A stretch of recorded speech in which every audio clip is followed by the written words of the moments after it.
बारामतीमध्ये मतदारांना पैसे वाटल्याचा धक्कादायक आरोप राष्ट्रवादी शरदचंद्र पवार पक्षाकडून करण्यात आलाय।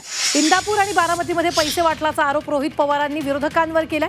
त्या एकापाठोपाठ एक 3 व्हिडिओ व्हायरल केलेत। पैशाच्या वाहतुकीसाठी पोलीस यंत्रणेचा वापर केल्याचाही आरोप रोहित पवारांनी यावेळी केलेला आहे। रोहित पवारांकडून पैसे वाटपाचे 3 व्हिडिओ यावेळी व्हायरल करण्यात आलेले आहेत आणि पैशांच्या वाहतुकीसाठी पोलीस यंत्रणेचा वापर करण्यात आल्याचा देखील गंभीर आरोप यावेळी रोहित पवारांनी केलाय।